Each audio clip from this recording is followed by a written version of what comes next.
Good day, economic students, and welcome back to this second video in the series of economic lectures associated with economic growth, the business cycle, and the next phase of our learning, unemployment and inflation.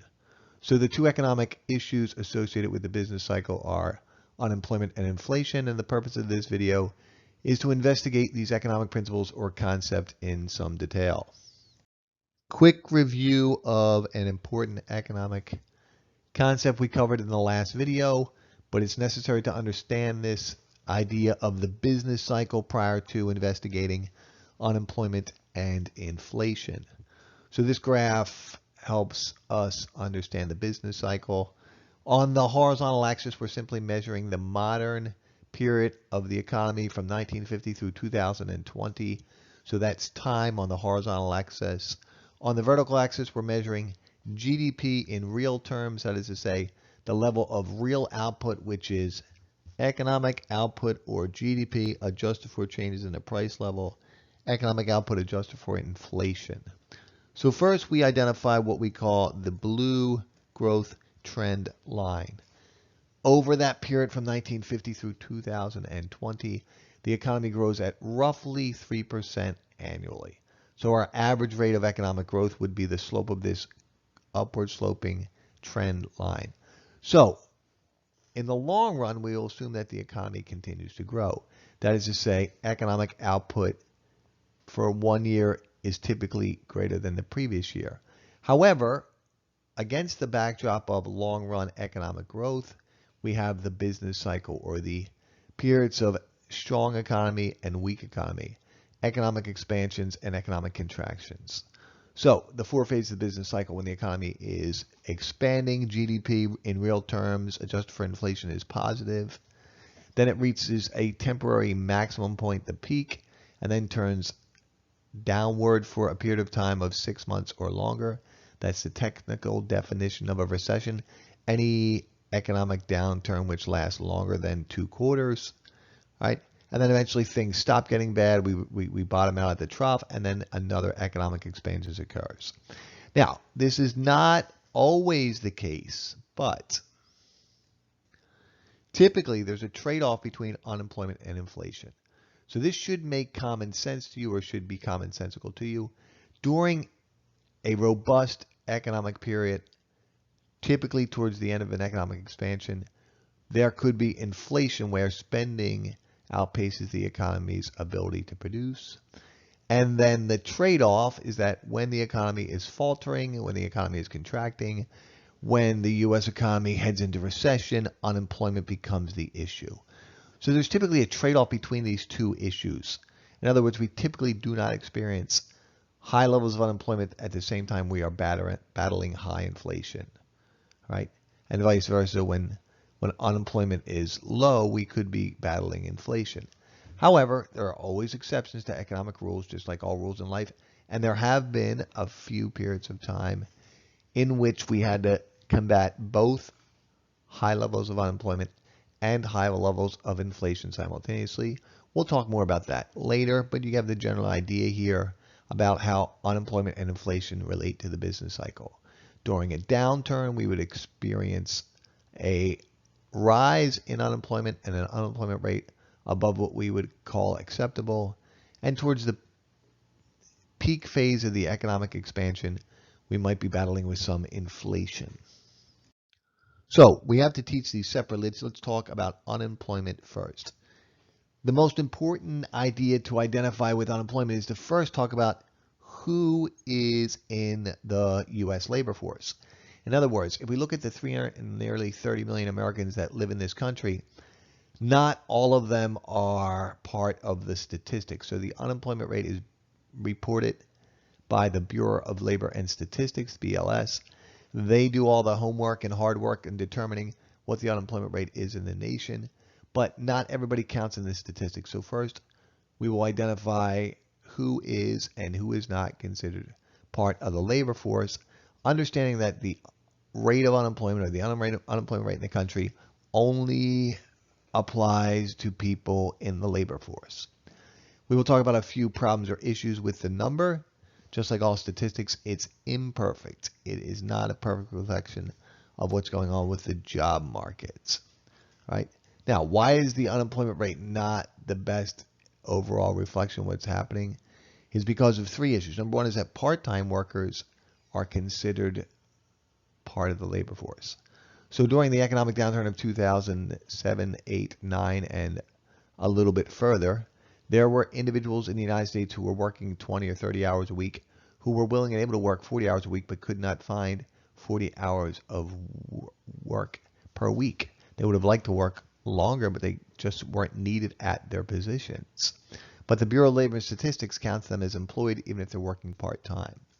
Then we have a little problem called discouraged workers. More about this on the next slide, but some people between, say, ages 18 and 58 who are healthy and could and should be part of the labor force, they give up looking for work. They stop actively seeking employment, and therefore they're no longer part of the statistic, which we will talk more about on the next slide. If they're not part of the labor force, then they are really not being counted, which means if they're not counted, it means that the unemployment rate is not a true reflection of the number of individuals who are out of work and could or should be working. Then we have this idea called underemployment. We will talk more about that later. All right, we'll talk more about underemployment later when we revisit these problems with the unemployment rates. So down bottom here we have the mathematical formula for calculating the unemployment rate. All right, we take the number of people looking for jobs as the numerator, the unemployed. So when you look at that unemployed number in the numerator, that is all of the adult individuals in the United States actively seeking employment, unemployed, relative to what we call the labor force. And the labor force is made up of two groups, those people with jobs and those people actively seeking employment. Now you have to times it by 100 because it gives you that information in percentage terms.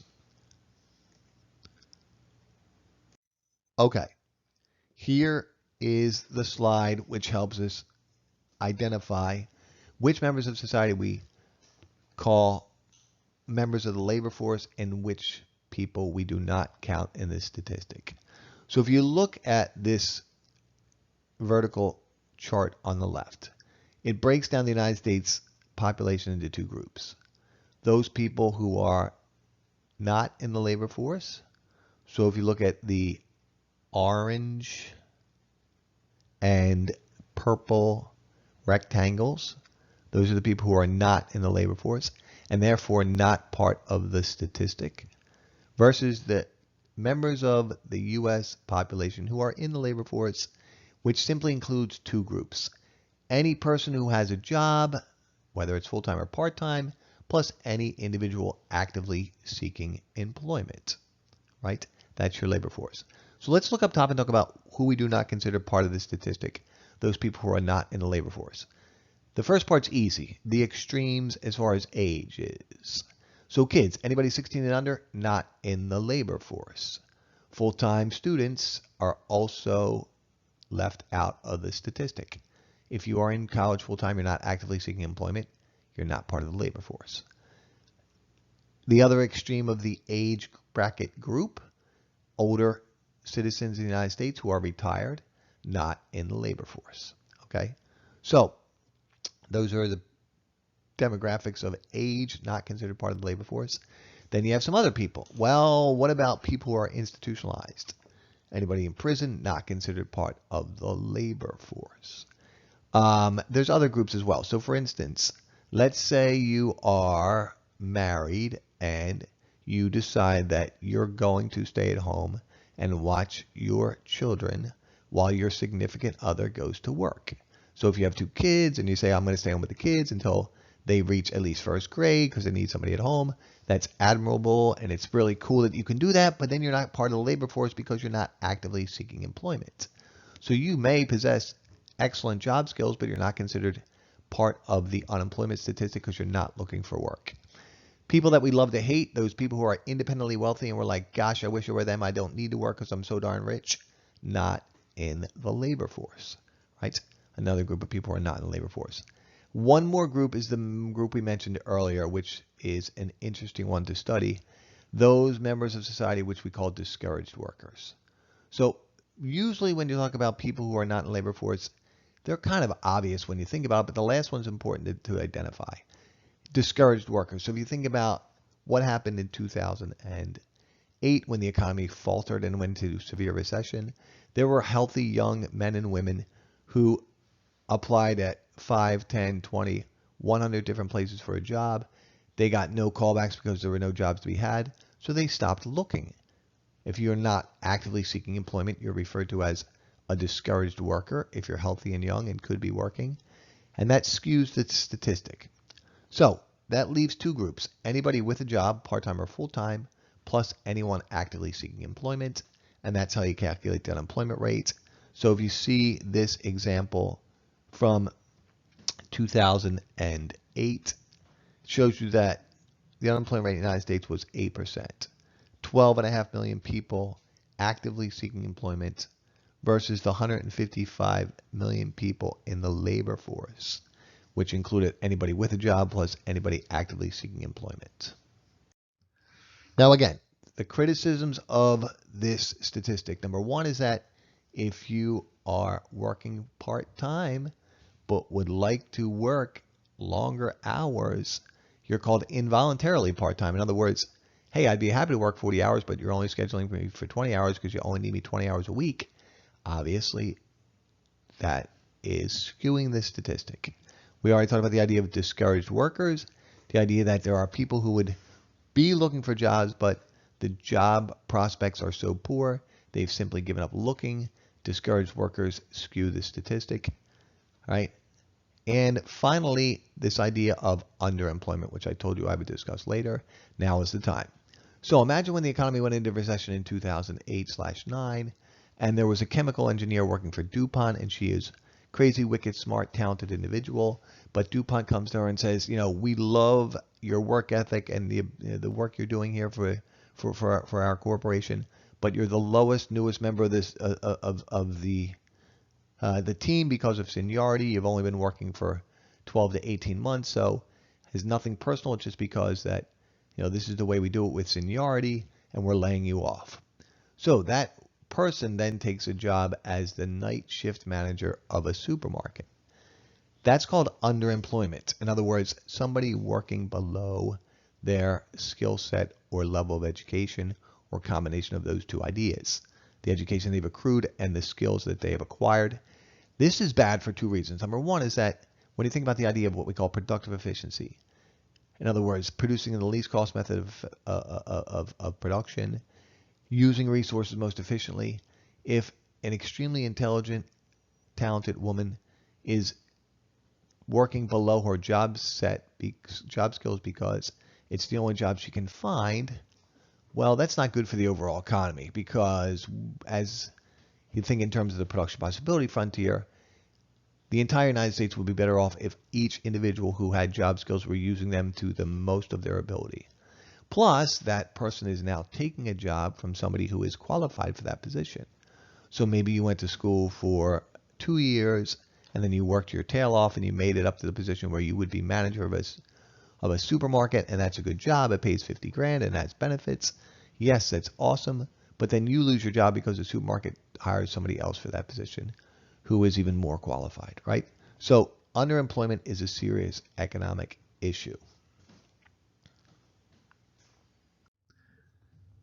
It is for this reason that the Bureau of Labor and Statistics also reports the U4, or an alternative measure of unemployment, which actually includes discouraged workers. So in addition to the traditional unemployment rate that you hear reported on the news, you can also research the U4 number, which includes discouraged workers, into the statistic. So there are three types of unemployment: frictional unemployment, structural unemployment, and cyclical unemployment. Here is an idea that most people who are unfamiliar with the study of macroeconomics have never heard, or may have never been actually encouraged to learn, is that even during a healthy period of the economic business cycle, even during a strong economic expansion, there is always some unemployment in the country, some level of unemployment in the nation. And it's just the nature of capitalism and our free society which ultimately creates this situation. So even if we're in the midst of a strong economic expansion, there will always be frictional unemployment and always be structural unemployment. However, cyclical unemployment comes and goes with the business cycle. So let's discuss these three types of unemployment and explain why it is that two of them are not only unavoidable, but actually part and parcel to the system. So, frictional unemployment. The key idea here is what is in capital letters, is that if a person or an individual is frictionally unemployed, they have job skills. They are sometimes referred to as voluntarily unemployed. Now that sounds kind of counterintuitive. In other words, how can you be voluntarily unemployed? Does it mean, you laid yourself off from work? But in a system where people have freedoms, they are welcome to leave their job at any time for any reason, right? So think if you graduated from college and you started working for a year and a half or 2 years, and then your significant other takes a job in a different city. So you're living in Philadelphia, and your significant other who you've been dating since your junior year in college takes a job, let's say in Louisville, Kentucky, and you say, you know what, I really care about this person, so I'm going to uproot myself voluntarily and look for a job in Louisville, Kentucky. Well, you have job skills. You're working, you're employed, you have a college degree, so you up and leave your job and look for another job. There will be some period of time between when you quit your job voluntarily and you look for a new job and land a new job that you are frictionally unemployed. This happens all the time. Perhaps you worked for 3 years at a cubicle, at a firm, and just one day you think, man, I have a nice boss. The people I work with are nice, but I can't sit behind this cubicle anymore. It's driving me insane. So you quit your job and you try to do something different, right?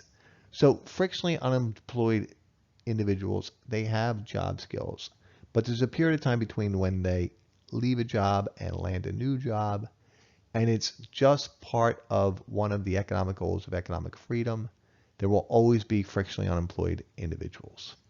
Structural unemployment is a bit more serious. What's happened here is what we call creative destruction. Notice these two words in capital letters. Capitalism is an innovative, dynamic economic system in which new goods and services are constantly being invented and introduced into the macroeconomic system, which replace older, less desirable goods and services, right? Nobody uses a horse and buggy anymore. They use an automobile. And down the road, maybe nobody will even use automobiles. Maybe we will all have ride services when all transportation within the network becomes automated and you don't buy a car and it doesn't sit in your driveway for 90% of the time you own it. You just pay for a ride service every year. Or perhaps you look and say, hey, I don't stop at tolls anymore. I use E-ZPass, right? Nobody buys compact discs anymore. We all stream music. So in a system where there are natural structural changes to the offerings in the economy, that is to say, the type of and number of goods and services produced and consumed just because of the natural forces of the market, some people are going to be left out in the cold when it comes to the demand for the labor skills they possess. So if you worked in an industry where there was significant demand, think about telephones, right? Everyone used to have a phone in their house, a physical phone. So there were companies that made those phones. And now, it's kind of rare for somebody to have a landline. Most people see it as a waste of of money, a bill you don't need. So there's definitely less demand for traditional telephones, right? So Schumpeter coined this phrase, an economist, Schumpeter coined this phrase, creative destruction. The reason why this is a more serious type of unemployment is because if you are structurally unemployed, you're going to need training or some increase in the job skills you possess in order to land a new job. And it might be challenging for an individual who's been employed in an industry for 10 or 15 years to acquire those skills and to find a job paying as well as the previous employer. All right, you can see the shift in manufacturing jobs in this nation from labor-intensive manufacturing, such as steel, where there used to be 20 individuals for every 1 ton of steel we produced, to more of an intellectual engineering type of job, and mechanization and automation replaced the demand for labor.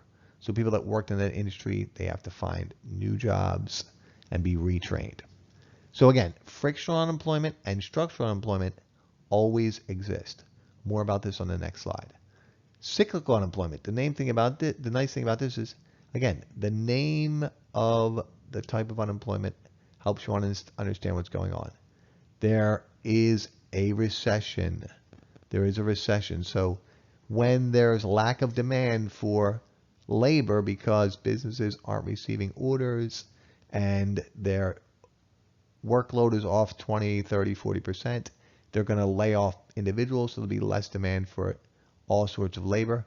So cyclical unemployment is caused during the recessionary phase of the business cycle, right? So frictional unemployment, there's some type of friction which somebody voluntarily leaves their job. Structural unemployment, some market innovation or transformation has altered the structure of the economy such that there is no longer the demand for the skill set that those individuals possessed. And then cyclical unemployment, the idea that the macroeconomy has entered the downward phase or the recessionary phase of the business cycle, and overall demand for labor has declined. So it's important to understand what we call the natural rate of unemployment, NRU up top, or the idea of what we call full employment. So if you think about the terms of the production possibility frontier, the production possibility curve, back at the beginning of the semester, we always said that if we were operating on the curve, we were at full employment. We're using all of our available labor resource, right? Now, even if we are at full employment, remember, there's always frictional and structural unemployment. So Milton Friedman coined this idea of the natural rate of unemployment, or the idea of full employment. And we now estimate that if you take the number of frictionally unemployed individuals plus the structurally unemployed individuals, that you'll have an unemployment rate of roughly 4.5%. Notice it says roughly.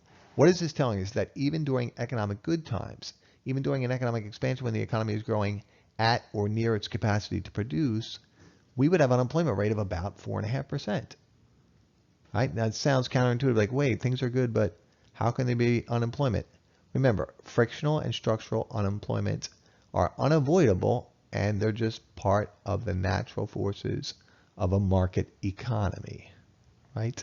So we would assume that during an economic upswing, when the economy is expansion, that the unemployment rate would be near the full employment number, 4.5%. That we would call this the natural rate of unemployment. So the natural rate of unemployment is 4.5%, or roughly 4.5%. All right. Now, the government has an idea of what they think the number is. The Federal Reserve, our nation's central bank, has another estimation. So it's a rough guesstimate on where we are, and we'll talk about how that number has changed over time on the next few slides. Therefore, cyclical unemployment is caused by an economic downturn or recession when there's insufficient demand for labor, and what it means is that, well, then the actual unemployment rate in the economy will be greater than the natural rate of unemployment. That the actual rate in the economy will be higher than 4.5%.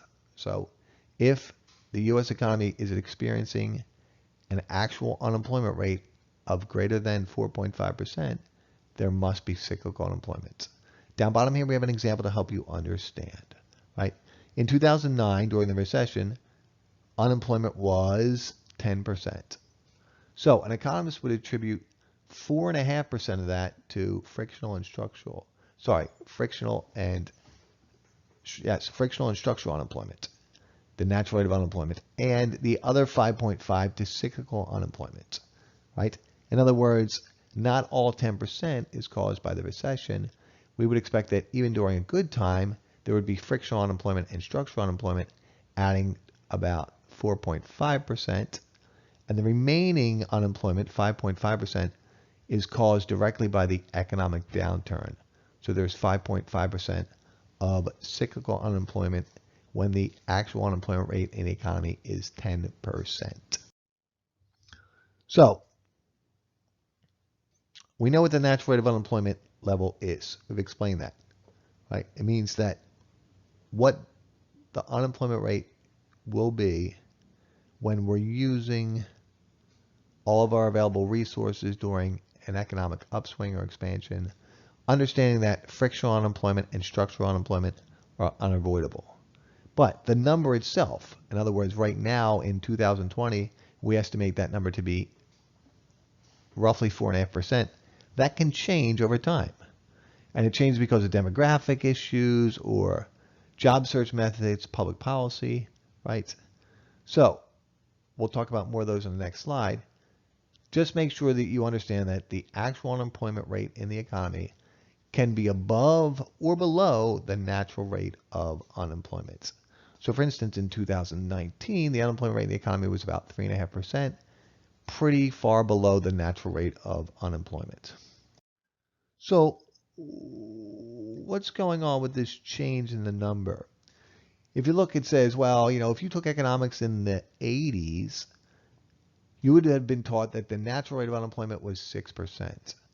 That frictional plus structural unemployment adds up to 6%. And that the economy was at full employment if the unemployment rate was near 6%. And today we have this idea or understanding that it's somewhere between 4.5%. So what has changed in the world to alter our understanding of this idea of full employment or the natural rate of unemployment? One is simply a demographic shift, something we mentioned on the previous slide, where there are more Americans entering the retirement phase of their lives. So we have an older population or an aging population. They're not actively seeking employment. They're no longer part of the labor force. One interesting development which has reduced the time between when people start looking for a job, when they find a job, is the idea of temporary agencies and the internet. Two separate factors, but they work together. First, if you really need a job, you could contact a temp agency. And they may not get the job, you may not land the job you want, but at least you will have some level of income, right? So temp agencies quickly place individuals who are willing and able to work with a company who needs some type of services. Those didn't exist in the 80s. The internet is also a driving force of why the natural rate of unemployment rate has dropped from 6% to roughly 4.5%, right? I mean, think about it. You can have your resume out on any of these job search sites such as Indeed, and you could be looking for a job while you're at your current position. So if you're not happy with your current position, you don't have to quit immediately. You can put job searches out while you're working, and therefore there'll be very little time between when you quit your job and when you start your next job. Maybe it'll only take a week or two off. Here's one piece of advice though. If you're going to look for a job at work, try to use your phone which is not connected to the network in which you are employed, because you don't want your current employer knowing that you're looking for work.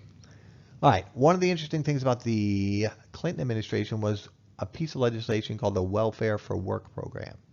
And it required welfare recipients to start working, or at least attempt to start working, or they would lose their benefit. Now, it was an intelligent program because let's assume that a person was receiving, I'm just going to make up a number here, $1,000 a month. It was not an all or nothing proposition. The idea was, okay, right now you receive $1,000 a month and you will continue to receive that money for the next 5 months. But after which point you have to start looking for work.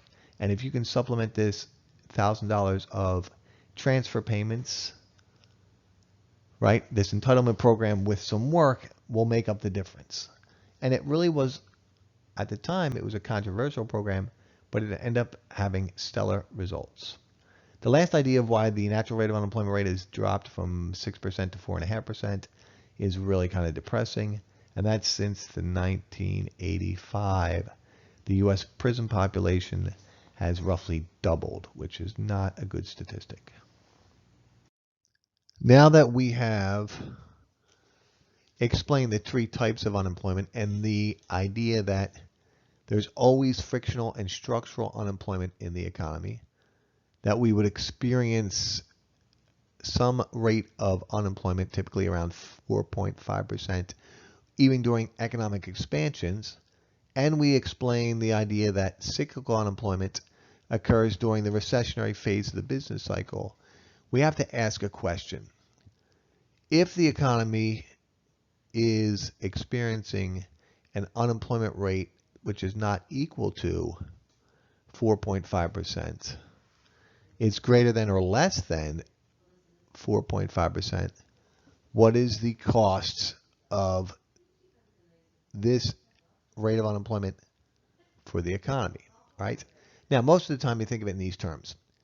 The production possibility frontier represents the economic output for the nation when we are operating on all cylinders. So if you think about the curve, it represents potential economic output for the country when we're achieving full employment or using all of our available resources. Now, by full employment, we mean an unemployment rate of about 4.5%. Previously in this semester, earlier on in our study of economics and our use of the production possibility frontier, we labeled a point inside the curve and we said what? Attainable but inefficient.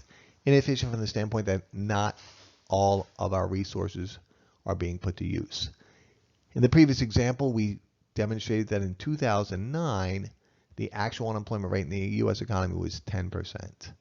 And we explained that about 4.5% could be attributed to frictional and structural unemployment, but that the other 5.5% was cyclical unemployment. So the question is, what is the cost in terms of economic output to society? There was an economist known as Okun, O-K-U-N, and he researched the cost of lost economic output due to unemployment. So he developed a statistical analysis of this particular issue, and he identified what's called the GDP gap. So the GDP gap is a measure of actual GDP, what the actual number is in the economy, relative to what we would call potential GDP. So think of potential GDP as the economic output, the GDP which a nation would produce if unemployment is at or near 4.5%, the natural rate of unemployment or the full employment number. Now, it's quite easy to see that, okay, if unemployment rises above 4.5%, there's going to be an economic cost. In other words, society is not going to produce the level of economic output which is achievable when all men and women who are willing and able to work are part of the labor force. So in 2009, when the unemployment rate was 10%, 5.5% cyclical unemployment, there's no way we were achieving potential economic output. There's no way we were operating on the production possibility curve. There was some foregone output. The purpose of this exercise is to measure, okay, how much economic output are we foregoing? So in this case, we would have a negative GDP gap. In other words, some level of economic activity for that particular year, the actual GDP, is falling short of the potential GDP.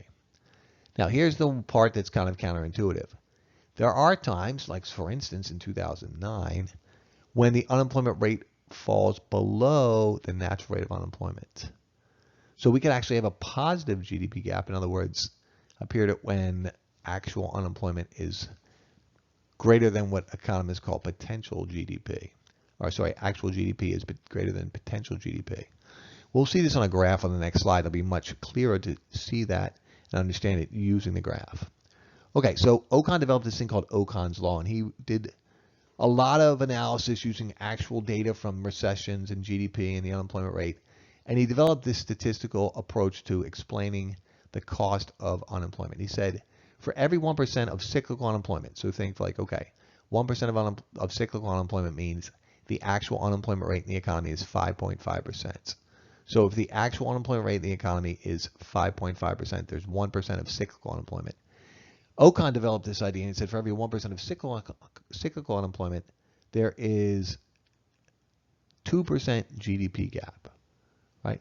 For each 1% above the natural rate of unemployment creates a 2% output gap. And down bottom here we have an example. It says if the actual unemployment rate in the United States is 8%, right?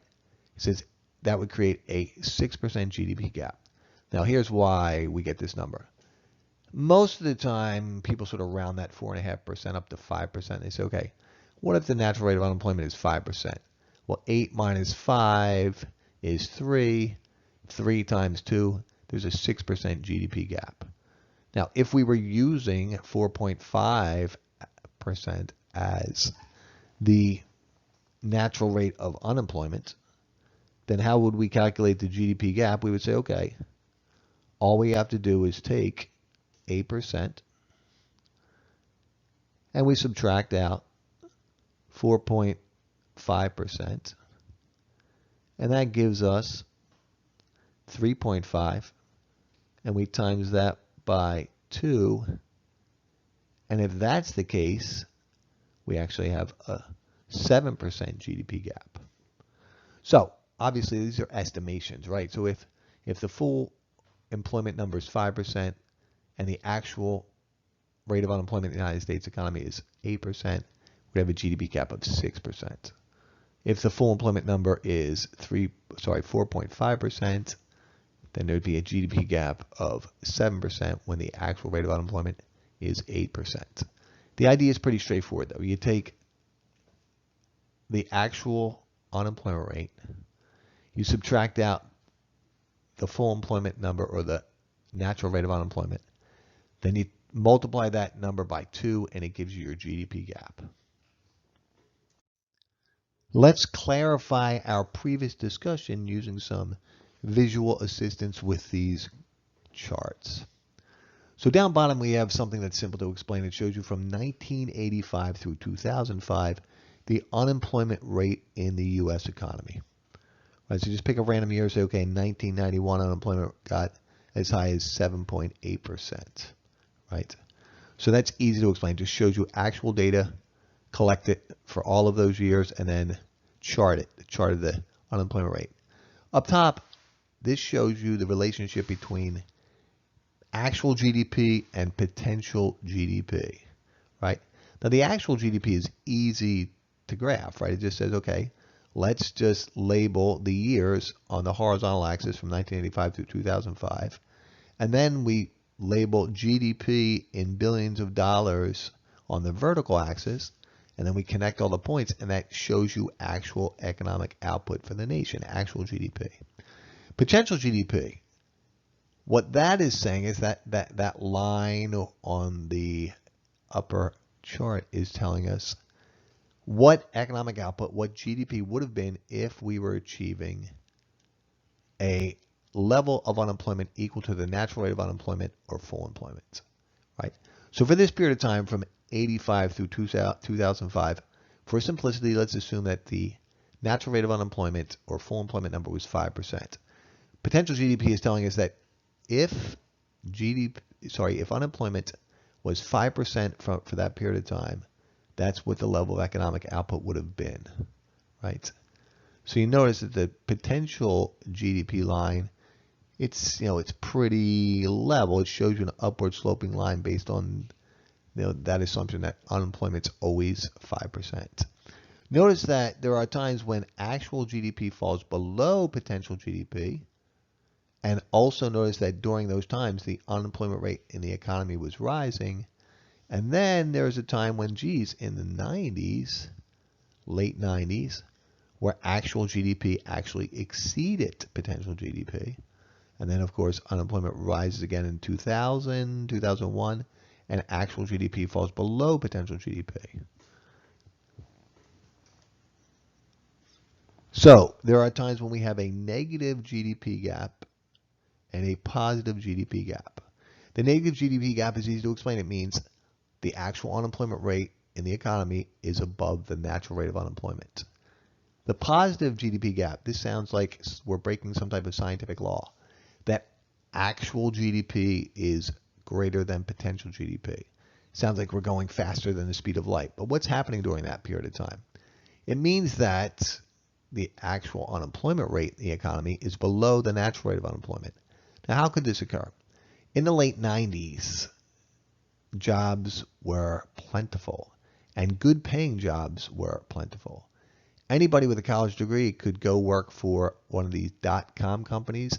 They were begging people to come work. Now, there were people getting offered $80,000, $90,000 a year with no previous or prior experience in the tech world or the business-to-business tech world for these .com companies. They said they would train you and they gave you stock options. During that period of time, there was very little, if any, frictional unemployment. The opportunity cost of being frictionally unemployed was large. Nobody wanted to take a month, 6 months, or God forbid a year off from work when companies were offering you $90,000 plus stock options to work at these new fandangled .com internet-based companies. So for that period of time, actual GDP was greater than potential GDP because there was very little, if any, frictional unemployment. You can also see this idea of a negative GDP gap, which is when we went into a recession. Obviously, that was unsustainable, and we had the .com era bust, stock market bust, and then we went into recession, negative GDP gap. This is the same information as the previous slide, but from 1992 through 2012. The reason why I like this slide is because it shows you down bottom again the actual rate of unemployment in the economy. Concentrate your vision on the latter part, the far right of both of these graphs. So down bottom you can see what happened during the recession of 2007, 8, 9, a rising unemployment rate.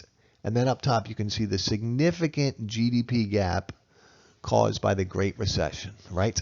So the red line is a representation of the economy's potential GDP if we're achieving full employment. The blue line is actual GDP, right? And you can see for that time period between 2008 and 2012 that actual economic activity for the economy fell well short of potential GDP. And then you understand the serious consequences for the economy and for life, because in the previous chapter, or sorry, in the previous lecture, we talked about economic growth as a desirable outcome because it lessens the burden of scarcity, improves standards of living. So that was a particularly harsh period of time for Americans.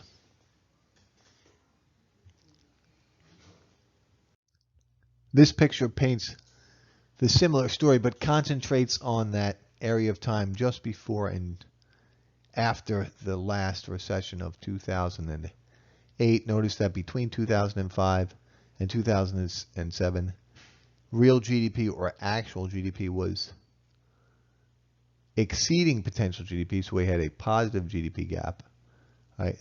And then after 2007, actual GDP or real GDP fell well below potential GDP. Also notice up top it says potential GDP, it says CBO.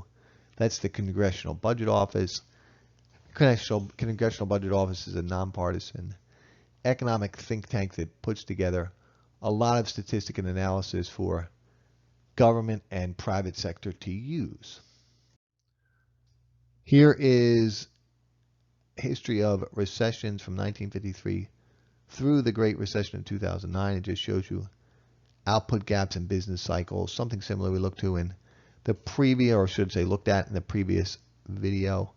I do want you to look at two particular ideas here. If you look at 1982, we had a pretty significant economic downturn, but then notice that we had a sharp upturn that's sometimes referred to as a V-shaped recovery. This stands in stark contrast to the recovery from 2009 where, yes, the economy recovered, but it recovered at a rather tepid pace. So typically when you have an economic downturn, there's usually a rapid recovery, a V-shaped recovery, but it all depends on the situation. It also tells us about the severity of the economic downturn of 2009. All right, now this idea of unemployment and a more personal view of what is taking place. So first, unemployment doesn't affect everyone equally. This idea of unequal burdens, and we'll look at this with some statistics on the next slide as well. The idea that it all depends on what type of occupation you are involved with, right? So if you are a blue-collared worker, say an auto worker, there's definitely a connection between the demand for auto workers and the current state of the economy, right? Something like 1 in every 18 or 19 working Americans is either directly or indirectly related to or involved with automobile production or the auto industry. So the demand for automobile workers ebbs and flows with the overall health and well-being of the economy. So obviously certain occupations like healthcare workers not really affected at all or very little by the business cycle. Right, age. Now typically younger people stay unemployed longer, have longer bouts of unemployment, and are unemployed more often just because they're not disciplined and such, right? One thing about age is that when you are let go after the age of 50 or even a little bit older, sometimes it's typically hard to find another job, especially a job paying you what your previous job was paying you, right? Race and ethnicity. Unfortunately, African Americans and Latinos and some other minorities have higher rates of unemployment relative to the general population, or the general working force, I should say, and tend to stay unemployed longer. The only good thing is, if you look at the period of time from 2010 through 2020, it's been a particularly good time for that particular demographic, that African Americans and Latinos have not only narrowed the gap between the unemployment rate of specific races and ethnicities, they've actually had significant wage gains as well. Gender's an interesting one. It used to be that men did better than women, and now women actually are unemployed less than men. Now, this is not addressing the gender pay gap. That's another issue. This is just the number of people working. Obviously, education has a huge impact on how often you're unemployed. The rule of thumb is that typically an individual with a college degree is unemployed at half the rate of someone without a college degree. That is to say, if you do not achieve a college degree, you're twice as likely to be unemployed. And you're talking about duration of unemployment. Typically, white-collar workers stay unemployed far less period of time than blue-collar workers. Now, remember, economics is a social science. There's a really good article published after the recession about the psychological damage done by unemployment. It's a really important idea to stop and pause and say, hey, I've been throwing a lot of numbers out here. Like unemployment rate, the U4 number, the frictional versus the structural versus the, and then the idea of Ocon's law. But this is a social science. We're talking about human beings and actual lives. So, there's a connection between somebody's purpose in life through their occupation and their work and their well-being. I know any psychologist or psychologist will tell you that people who stay busy, who are busy, who have a sense of purpose, feel much better about themselves. So there are definitely non-economic costs to losing your job, self-esteem issues and such. All right, this is a good little chart because it goes a little bit deeper into some of the stuff we were looking at earlier as far as the unemployment rate in 2007 and 2009, just before, and then really the beginning of the recession, and it shows you the overall number and then all of these demographics. So overall, before the recession, unemployment was 4.6%, and in 2009, it actually got as high as 10% in October. So this statistic is from a bit earlier than that, right? Managerial profession, right? 2.1% before the economic downturn, 4.6% in 2009. Construction, this is a big one, right? Construction workers, unemployment surprised it was that high to begin with, 7.7%, all the way up nearly 20%. Then it shows you the age, 16 to 19-year-olds were unemployed at the rate of 15.7% prior to the recession, up to 24.3% during the recession.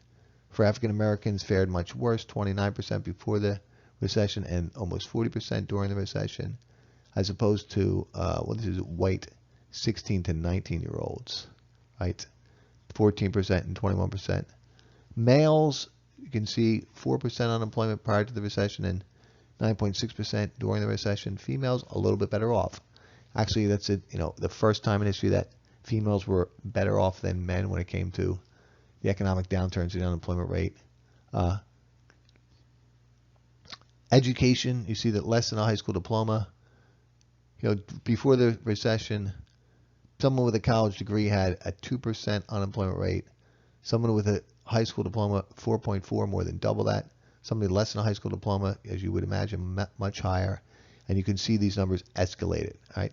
Then this whole thing about duration of 15 weeks or longer, you can see that unemployment lasted quite a bit of time for people affected by the 2008 economic downturn. Here is a comparison of unemployment between the United States and other industrialized nations. So Italy, France, Germany, Japan, and the US.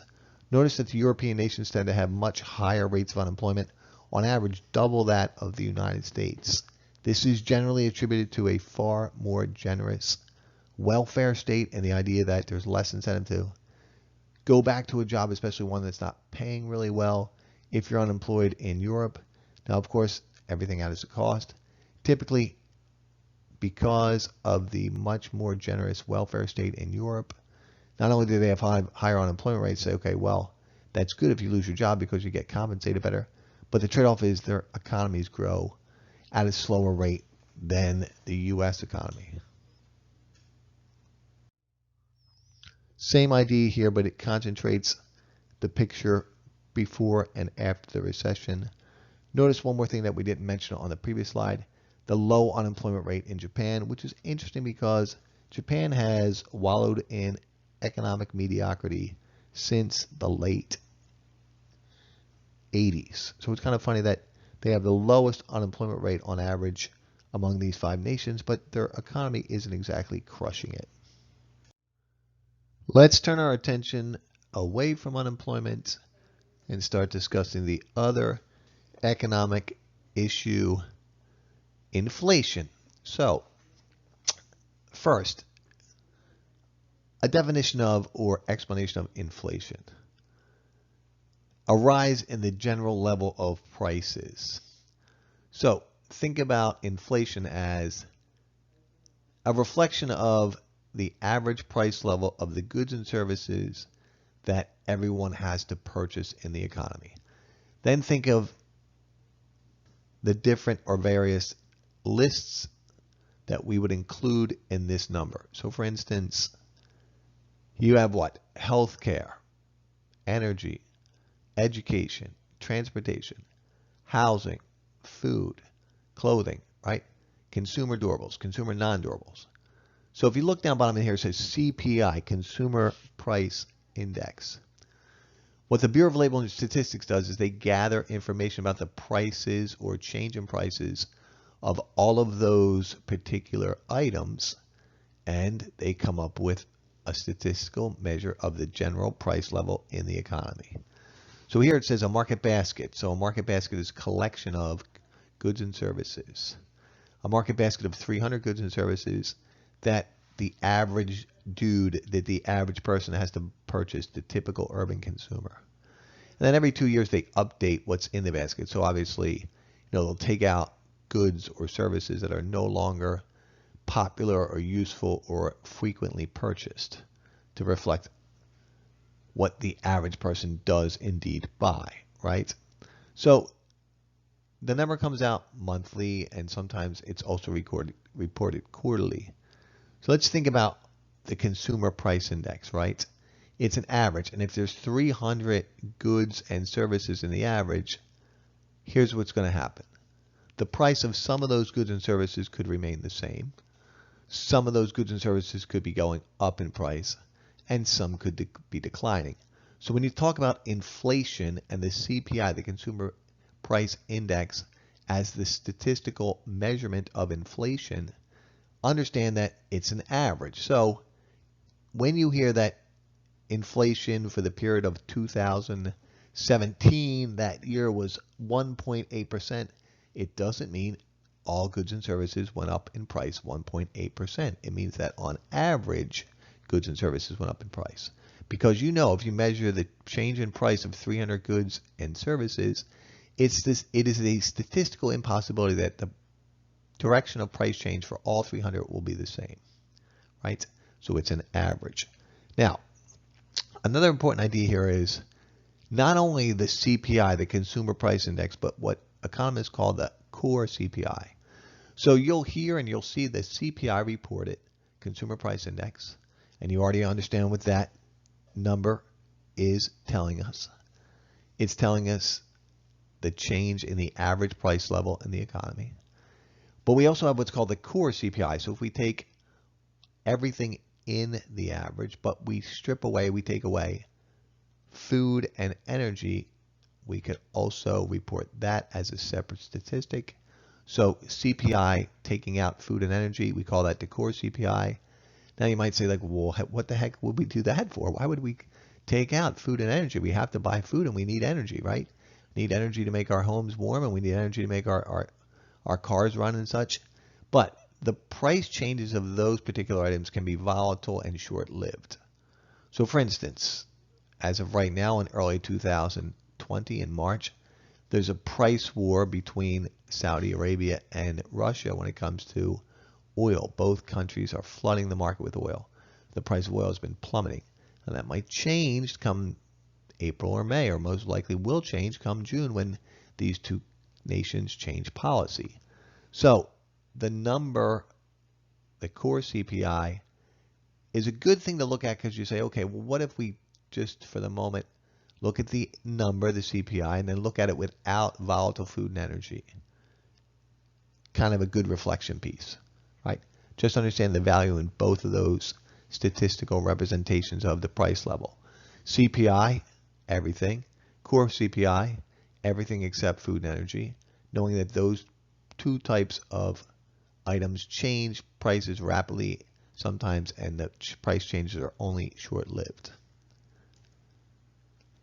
So we've been talking about inflation, and since the Great Depression, the end of the Great Depression, I should say, every year in the United States economy, we've had some level of inflation. So inflation defined is simply, an increase in the average level of prices. The Central Bank of the United States, the Federal Reserve, would like for inflation to be 2% per year.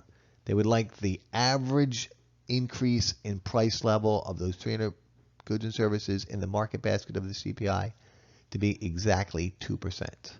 That's the desired level of inflation. So a little bit of inflation is actually healthy. Prior to 1940, during the Great Depression, the United States experienced deflation. So if we measure the average and there's a decrease in the average price level, we call that deflation. Now, deflation is actually more of an economic worry than inflation. Japan has had bouts of deflation since the late 80s. Let me explain briefly as possible because it could get pretty long-winded, but why is deflation one of those issues where you think, oh, this would be great for me, but it's actually really bad for the economy? It's a really good example of something we studied early in this semester called the fallacy of composition. It's a fallacy sometimes that what's good for the individual is good for the group as a whole. That's not necessarily true. Sure, if you went shopping and the price of everything you had to purchase was lower, you would be happy because your money would be stretched further. But why or how is deflation potentially a serious economic problem for an economy? Well, when the price levels start to fall, it means that producers are receiving less revenue for each unit they sell, which typically means that they're going to look for ways to cut costs and they're going to lay off workers. As that happens, workers have less money to spend and less money could push prices down further. Eventually, the economic downturn and the deflationary pressures could make its way into the value of real assets, physical assets, like houses and buildings, right? So think about why this could be potentially nightmarish for the economy. Let's assume I'm a bank and I lent 10 companies exactly $6 million to finance a building which at the time was worth $8 million. So each of these 6 companies to put down a down payment of $2 million on the $8 million building, a 25% down payment, right? Now, let's assume that these companies have been in business for 20, 30, 40 years. I thought for sure they would all pay back because they have a good track record of producing goods and services, generating revenue, covering expenses, and being profitable. What happens when the value of the building falls below the amount that each of these 6 borrowers owe to the bank? So for instance, if deflationary pressures push down the value of the building to $4.5 million, now these companies still owe upwards of $5.5 million on an asset that's only worth $4.5 million. If any or all of them were to default, that is to say stop paying the loans, the bank would be in a bad position because they couldn't sell the assets to cover what's left of the loan. They would be in bad financial situation, right?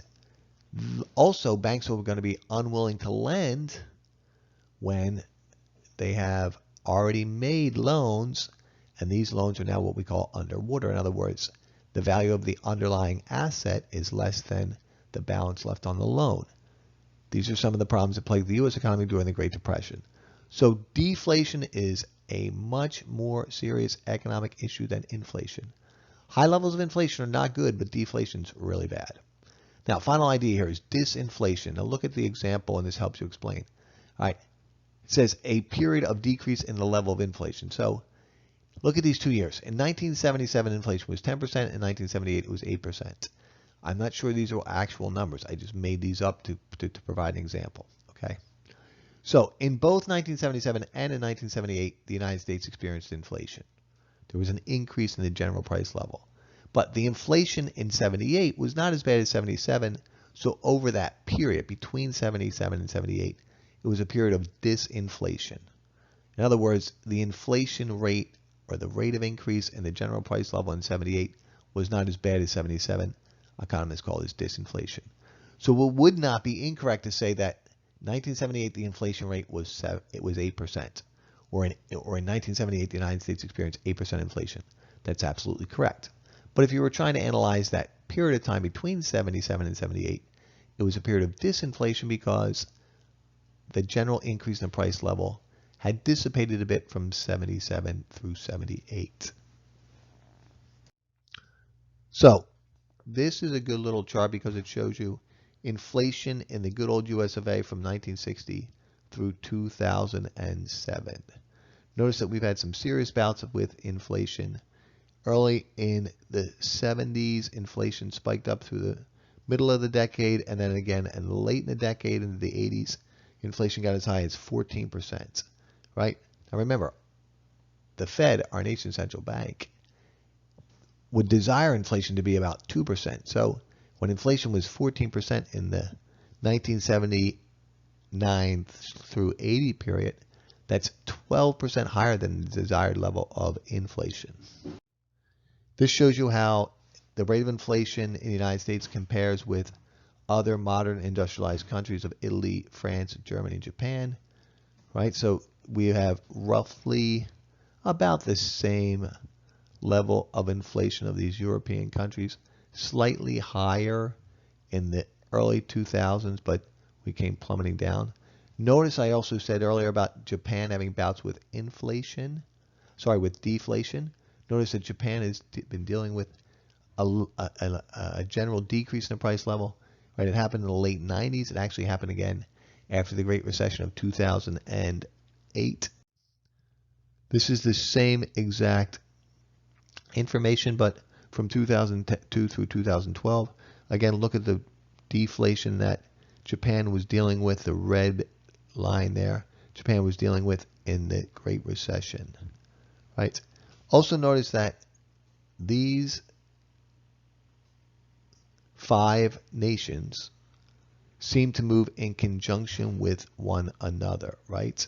Italy, US, France, Germany, and Japan. And that should make sense in a modern industrialized system. All of these nations, the general price level in the respective countries, tend to move in conjunction with one another because we are married together as far as the economic well-being of one country and the entire world. So you notice that they're almost mirror images of one another. All right, so what causes inflation? We're first going to talk about the 2 types of inflation, demand pull inflation and cost push inflation.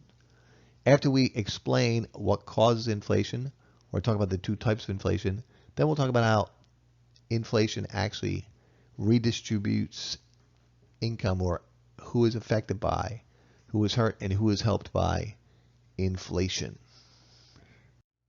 So as we discussed on the previous slide, there are 2 types of inflation, demand pull inflation and cost push inflation. By far, the more common of these 2 types of inflation is demand pull inflation. And demand pull inflation is highly correlated with or related to the business cycle. So here we have a graph which helps us explain demand pull inflation and how it occurs in the economy. Let's make certain that all students understand what's being measured on each of the axes. On the vertical axis, we have the price level. You can think of that as the CPI, the Consumer Price Index. So that's the general price level in the economy, and we'll assume that it's the CPI. Now, why do I say assume that it's the CPI? Well, we talked about the CPI on a previous slide or 2, but there are other measures of changes in the price level. So for instance, the government also measures the PPI, Producer Price Index. There's also a GDP weighted index, and the Fed has its own measure of inflation. So the CPI is just one measure of changes in the price level, right? It's good for us because it's a simplistic, straightforward way to think about price level and changes in the price level. It's also the most commonly used among even economists, the vertical axis. On the horizontal axis, what are we measuring? Notice we're measuring 2 different variables. The level of real output, so real GDP, inflation-adjusted economic output, and unemployment. So before we go any further, ask yourself a question. How is it possible to measure the level of economic output, GDP, on the same axis that we are measuring employment? Think of it like this. Whenever the economy strengthens, we could assume that as the economy picks up steam and economic expansion continues or grows, that we need to put more people back to work to facilitate this economic expansion. So as GDP increases, as we move left to right along the horizontal axis, the rate of unemployment should fall. And likewise, when the economy falters, then obviously as GDP declines or drops, there would be an increase in the level of unemployment. That's how and why we can measure both of these statistics on the horizontal axis. So we talk about the 3 ranges of this curve. Range 1, range 2, range 3, sometimes called the horizontal range, the intermediate range, and the upward sloping range, sometimes called the Keynesian range, range 1, the business cycle range, range 2, and the classical range, range 3. I'll remind you of these as we go along. So let's talk about what's happening in range 1. Well, okay, if the economy is operating in this range of this particular curve, what's happening? Well, notice that along this level of output, there's no inflation. Notice that the range 1 level of this curve remains completely horizontal. Why is that? This reflects an economy which is operating well below its potential economic output, a severe recession. John Maynard Keynes, an economist we will study in more detail next chapter, he did most of his writing during the Great Depression, right? Genius of a man. That's why we call this the Keynesian range of the curve, because if we are currently in the range 1 phase of the business cycle, here's what's going on. Unemployment is extremely high. Above 10 could be 12%, right? In addition to unemployment being high, real GDP is faltering. It's falling. It's negative relative to the previous period. So the economy is in a pretty severe recession. Because there's few good paying jobs to be had, or not enough to sustain nearly anywhere close to full employment, and because businesses aren't receiving all kinds of orders, there's no upward pressure on prices. If you don't have a job, you're not going on vacation, you're not spending on expensive durable goods, you're looking for ways to cut your spending in other forms. Likewise, businesses aren't putting upward pressure on resources of land, capital, and labor. Pretty horrific demand for those economic resources. So businesses aren't spending through the roof. Consumers are cutting back spending. There's no upward pressure on prices. No inflation over range 1. Economists identify this period as having a lot of what we call excess capacity, right? Think of one factory and we can extrapolate that idea to the greater economy.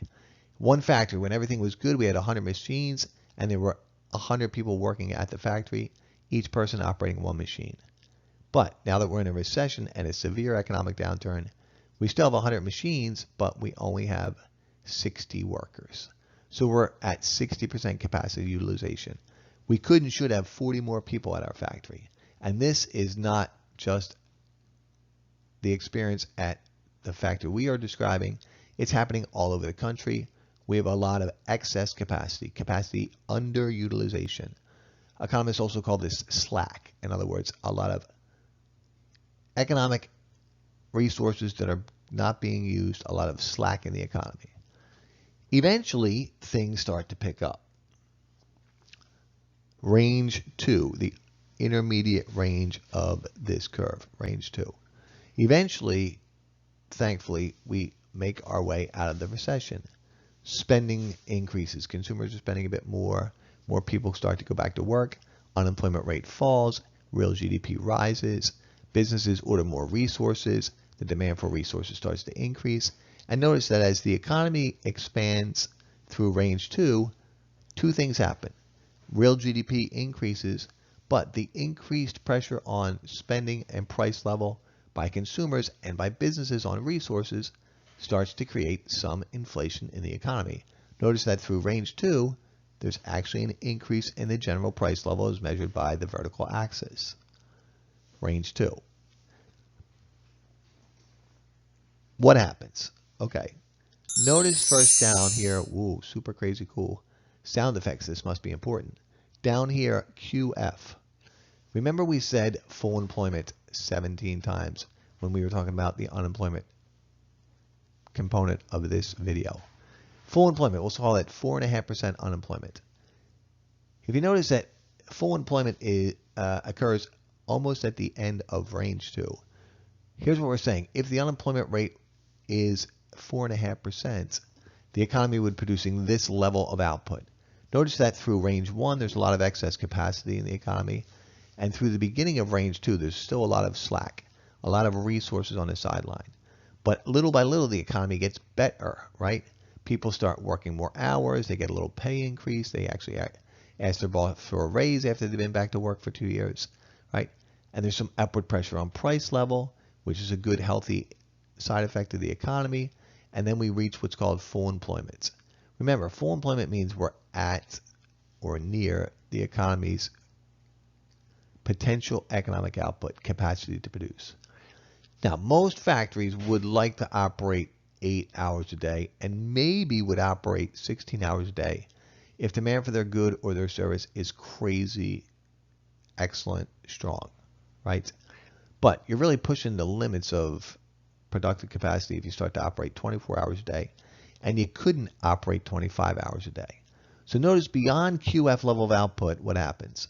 We could eke out a little bit more, not much, but a little bit more economic growth. We could see a minor increase in GDP, or the level of real output adjusted for inflation. But then the black curve turns vertical in range 3, right? We call this the classical range. What is that telling us? Remember, limited economic resources, unlimited economic wants. During the near end of the expansionary phase of the business cycle, when spending by consumers gets strong and spending by businesses on resources continues to increase, what can happen is a byproduct called demand pull inflation. In other words, consumers tend to bid up the price of goods and services. Producers also are vying to purchase more resources. Notice that in range 3, we've hit the proverbial wall. There's no more excess capacity. All 100 machines in that factory are being used. The economy can't produce beyond some level of output because of the heart and soul definition of economics. In the short run, we have a limited capacity to produce. As we hit that wall, any increase in spending simply creates inflation. Economists have a term for this. It's called too much money chasing too few goods. In other words, spending is outpacing the economy's ability to keep up with production. Production simply can't keep up with spending because we're at our nation's capacity to produce. Any excess spending, any increase in demand for final goods and services or resources creates demand pull inflation. So any increase in spending beyond QF tends to have inflationary effects on the economy, pushes up the inflation rate. Now, let's for a moment assume that everything is good in the economy and then something bad happens. This can cause what's referred to as cost push inflation, sometimes called a negative supply shock. See where it says in red, supply shocks, supply side inflation, where it seriously drives up the per unit production costs of firms in the U.S. economy. So the reason why cost push inflation is a serious economic woe is that it breaks the rule. Earlier in this video, we talked about, man, usually there's a trade-off between unemployment and inflation. When the economy is bad, unemployment's a problem. When we're in a recession, unemployment's a problem. When the economy is faltering, unemployment's a problem. When we're at or near that peak phase of the business cycle, inflation can become a problem.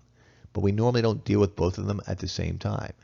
The reason why this negative supply shock, cost push inflation caused by rising per unit costs is so dangerous because it creates both economic problems at the same time. Let's look at this graphically. Assume we were at AS1 on the right there, Y1, P1. Now you might be asking yourself, what does Y mean? In many textbooks, Y is the abbreviation for GDP, Y meaning output, a nation's total output. So if you look on the horizontal axis here, it says Y. On the vertical axis, obviously still price level.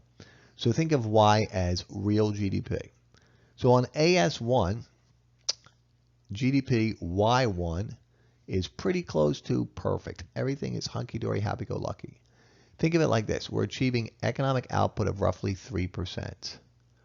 We're achieving unemployment of roughly 4.5% and inflation of roughly 2%, right? Those are perfect scenarios, Goldilocks economic activity. Unemployment is at or near the full employment number or the natural rate of unemployment. GDP is extremely close to its long-run average rate of growth. And inflation is right where we want it, right? So unemployment 4.5%, economic growth 3%, and inflation 2%. I actually did those incorrectly because you're supposed to say GDP all the time first. So economic output, economic growth of 3%, unemployment 4.5%, inflation 2%. And then all of a sudden what happens? Man, the entire curve shifted from AS1 to AS2, right? So what could have caused this? Well, we looked on that previous PowerPoint slide, and we saw that in the 70s there were two periods where inflation got seriously out of control. Most economists attribute to some of this cause to what we refer to as the negative supply shock when it comes to the price of a barrel of oil. At that point in U.S. economic history, The United States was much more of a manufacturing-based economy. 30% of all the economic inputs were related to oil. So if you look at our total use of resources, 30% of our resource usage was oil, a much more manufactured-based economy. OPEC, Organization of Petroleum Exporting Countries, decided to collude, cut production, and drive up the prices of a barrel of oil. That created the negative supply shock. The entire curve shifted from AS1 to AS2. Now, why is this so bad? Well, if Y1, P1 represents Goldilocks, everything's perfect, Y2, P2 represents everything is haywire and bad. From Y1 to Y2, look what happens. GDP falls substantially, right? Economic output is dropping, right? So it's negative relative to the previous periods. That means we're in a recession. With faltering GDP, we're going to have much higher rates of unemployment.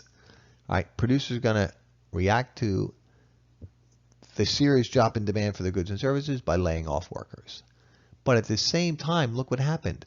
The general price level in the economy skyrocketed, right? We had an increase in inflation from P1 to P2, cost push inflation. The reason why this was such a dangerous time for the U.S. economy is because policymakers were handcuffed. They didn't know whether to go after the problem of inflation and therefore maybe put the economy into further recession, or to try to attack unemployment and therefore drive up price level. So it was an interesting time in the U.S. as far as our economic history. It was a perplexing problem to have both higher unemployment and high levels of inflation at the same time. Cost push inflation, a negative supply shock. This is unlikely to happen again for two reasons.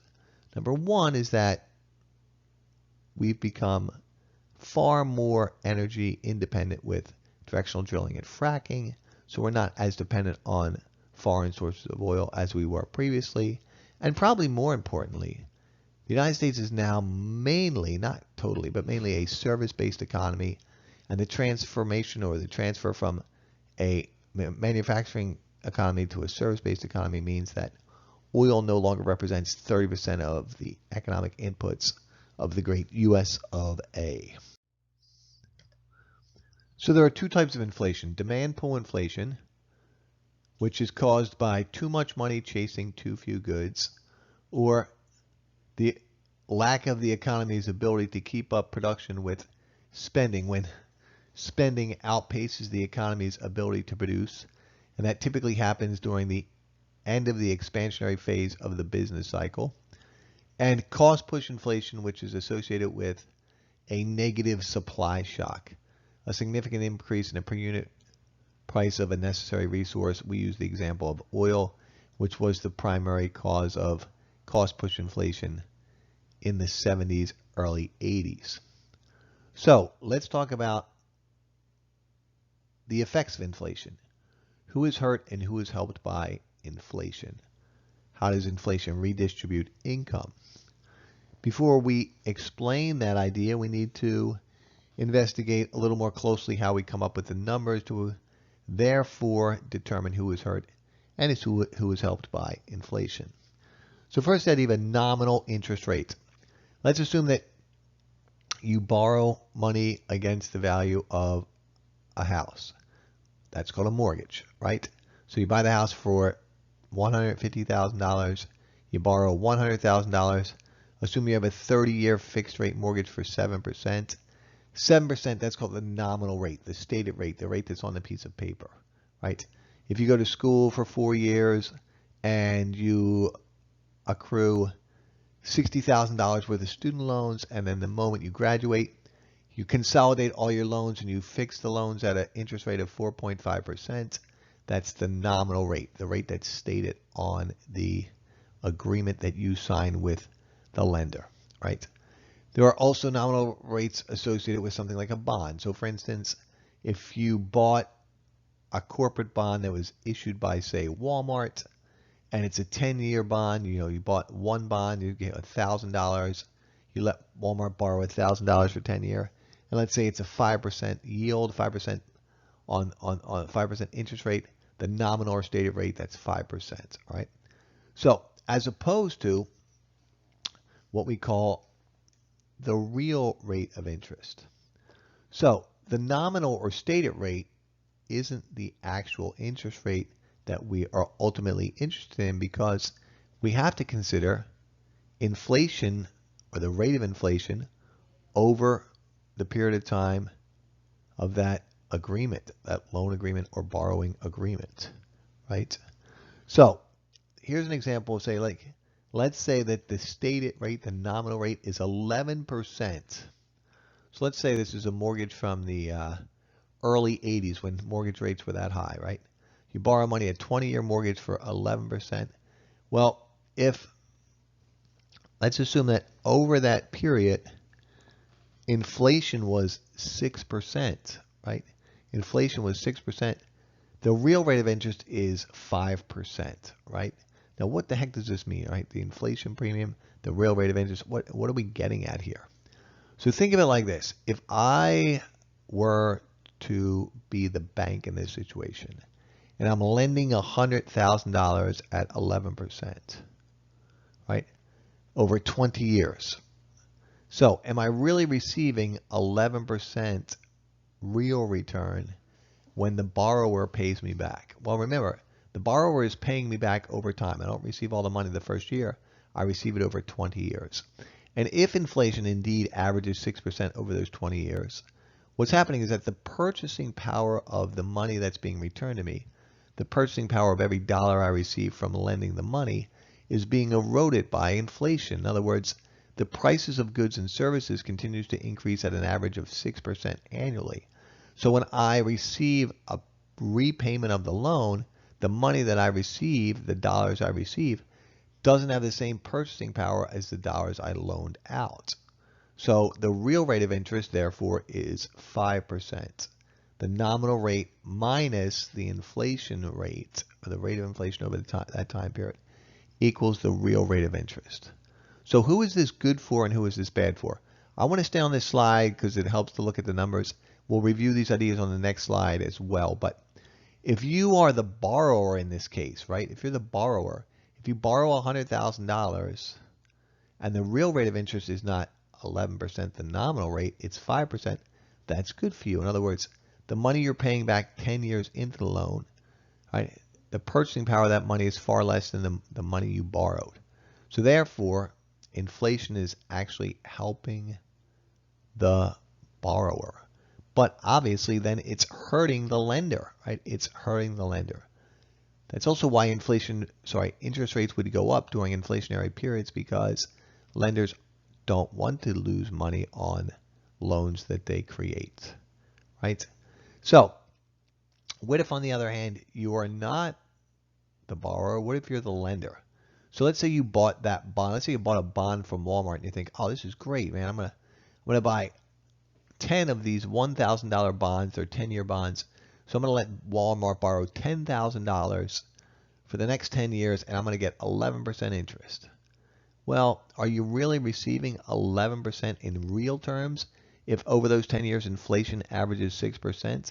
Well, no, you're not really receiving a return of 11%, because the money that's being paid back to you in years 5, 6, 7, 8, 9, 10, it's lost a significant amount of purchasing power.